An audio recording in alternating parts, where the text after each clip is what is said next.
Hi, this is Tim with DotsCasts, and I'm here with Glenn, Commander Banton with Operation Supply Drop. Now, Yes, sir. start off, tell us what Operation Supply Drop is. What do you do? Operation Supply Drop is a military charity that supports troops by sending video game care packages downrange, as well as to warrior transition units and recovery hospitals. Awesome.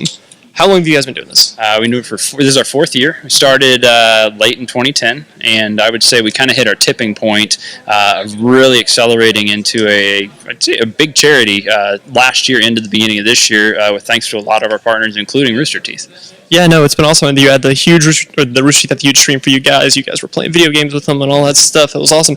What do you do particularly, just real quick? Yeah, that's a good question. So I guess by title, I'm the executive director and board chairman, but in essence, I'm just trying to, I believe in serving others that are serving us. So that's my cheesy way of saying it. But I do a lot of the day-to-day business side of things, working on partnerships, putting it together, and then helping make sure we execute on what our mission actually is, in conjunction with our founder, Captain Steve Machuga. Awesome. So, I guess, where did you guys come from as far as what made you want to do this? What made you guys want? There's kind of two answers to that question. So for me personally, like I said, I just feel like it's our duty. We're supposed to support the troops. You don't have to support war, but when our young men and women are going to harm's way, I believe it's our duty to support them. Steve Machuga, as the founder, however, 4 years ago when he came up with this idea, it kind of goes back into the roots of when he was in the Army himself. He received a care package that was it was a bad care package. Just call it that. It was Harlequin romance novels. It wasn't a joke, but he got a little upset about it. And there'll be troops that'll tell you similar stories to this with some of their own. And what ended up happening though is, the only thing they do with this is clear small arms into these books. Well, after he got over it, he realized the person had their heart in the right place, but they didn't know or didn't realize that a lot of these men and women are the same age as the same folks wanting to do the same things back in the States. And he kind of planted the back of his head.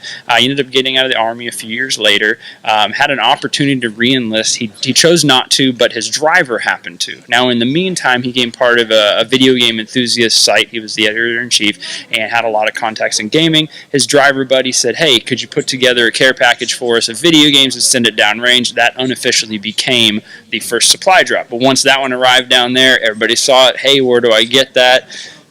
It just kind of grew like wildfire. So I imagine just soldiers love you guys. I imagine this is just really cool for them and probably really cool for you guys. Oh, it is absolutely amazing. We actually did one of our largest supply drop to date back on June 16th up at Fort Hood to actually these guys, Brave Rifles. They just deployed to Afghanistan, Cuba, and Egypt just recently, with I think almost half of them going to Afghanistan. And we were able to deliver 8 care packages to this one particular battalion.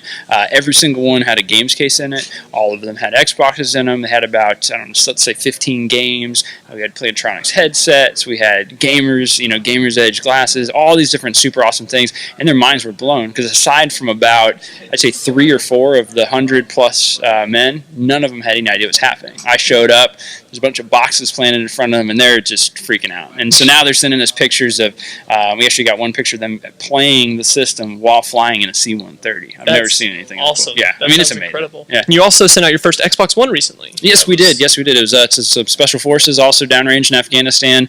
That was sponsored by actually a local company here in Austin called Matters of Gray. And that was just one of those things where we wanted to give a little bit extra to some of America's badasses, and we certainly did. Yes, you did.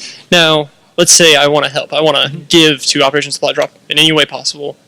How do I do that? Where do I go? Great question. So it's operationsupply.org. There's 2 different ways. So we have kind of the monetary side of things, which is participating in events like 8-Bit Salute, which is actually our year-round program now, thanks to the success we've had this last year, where if you stream, you're on Twitch, or you do YouTube, you just get involved with us. Or if you want to do a LAN party or something like that at your college or with your fraternity, you can go on to operationsupply.org, go on 8-Bit Salute, and you can sign up yourself as an individual or a team. Then use your social media channels and your email to spread the word. The other side of it, which we always need help on, is the actual gear. So there's a lot of people that recently upgraded to Xbox Ones, upgraded to PlayStation 4s, have that old 360 around or that PS3 with the different gear. yes, you can take it down to GameStop. You might get a couple bucks from it, or you could sell it to your friend. We could also use it. We actually have a backlog of over 50 supply drops that are vetted, ready to go. But one of the things is just a matter of making sure we can get the gear fast enough, and that's actually a lot of what we end up using a lot of the money for as well. Well, what you guys do, I think, is really awesome. Thank you. I think just it's incredible how quickly you guys have come. How quickly we had the big Rooster Teeth stream recently, which is a big deal in itself. Oh, yes. And just lots of stuff. I love where you guys are going. I love what you're doing. Is there anything you'd like to tell everyone who's looking at Operation Supply Drop? Yeah, I mean, it's just thank you. I mean, really, we genuinely cannot do it without the support of the community. I mean, that's what everybody says, but we literally can. If this wasn't a mission that everybody thought was a good mission, we wouldn't have an organization to be able to provide this. So, keep on coming to our events, keep on spreading the word, keep an eye out for some great things we're going to start doing on places like Twitch. We're going to start doing a lot more community events, and just continuing to do a good job of overlaying the gaming, or let's call it the geek community, with the military community, and remembering that all these men and women they're the same as us. They're just somewhere different right now. Well, I just want to say, I've already told you this once, but I want to thank you again because my dad was a veteran in the Army during Desert Storm. He was a medic. He taught me to love video games, so I know he loves video games, and all his friends did. And so I think it's just incredible what you guys are doing. And I think even if it just makes their lives better day to day in a small way, that's the best thing you can do. So I really appreciate it. Thank you very much. I appreciate it. Okay. Thank you. I think that's good.